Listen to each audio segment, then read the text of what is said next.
Hello दोस्तों, नमस्ते। जय माता दी। हमारे चैनल में आप सभी का स्वागत है। हमारा चैनल अब तक स्वागत है आप सबका। दोनों चैनलों पर तनी बहुत बहुत स्वागत है तो बहुत सबके स्वागत है। लेकिन तनी तनी आप आशीर्वाद प्यार दुलार दे दे बस, तो सब तनी तनी दे दे। नहीं तनी तनी नहीं दे जाए, ढेर ढेर दे ढेर जाए। देबा ना, कैसे कि चैनल हम सब रोज देखी था पे 4-5 व्यू जैसे जाता, तो आप सब देखा था इनका ना ज्यादा दे जाए।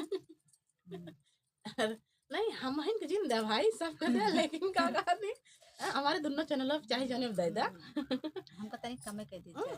और चाहे अब नाम तो नहीं ले, लेकिन ले पड़ता है, चाहे हमारे जेठान नहीं मतलब सुमन गौतम बेला प्रताप पर चाहिए पद दे, और चाहे काथी सोनम और लोकगीत ए पद दे, दोनों चैनल पर चाहे जन्म दे दे बस। और ये सब आप सब सुना, बहुत बढ़िया गाड़ी गीत है। सुना जाए रच के, और अपने अपने जेकर शादी ब्याह करे ना आप लोग गावत जाए, खूब दुल्हा का संगीत गावत जाए।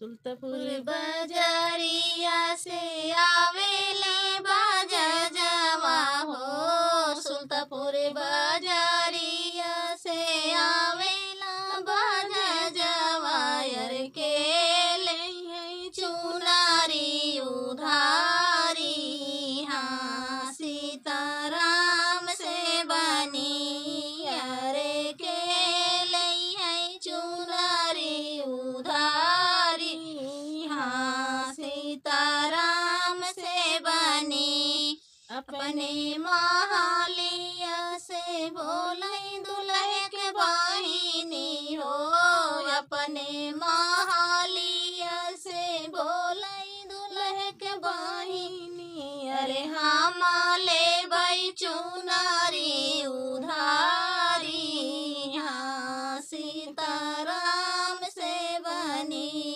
अरे हमारे भाई चुनारी उधारी, हाँ सीताराम से बनी, चुनरी पहिरी जब गईली बाजारिया हो, चुनरी पहिरी जब गईली बाजारिया, यार जोर से आई गई आली, हाँ सीताराम से बनी, अरे जोर से आई गई आली, हाँ सीताराम से बनी, चुनरी ताउरी गई काशी बनारस हो, चुनरी ताउरी गई काशी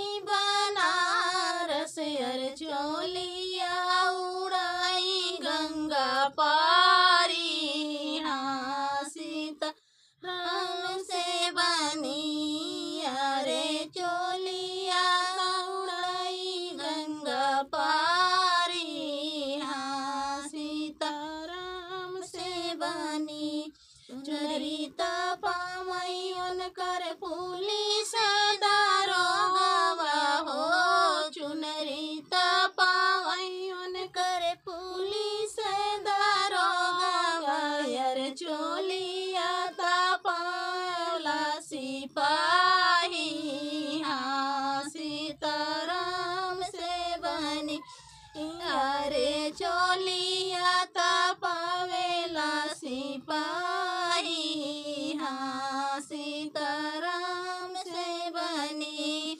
जौनपुर बाजारिया से आवेला बाजा जवा हो, सुल्तापुर बाजारिया से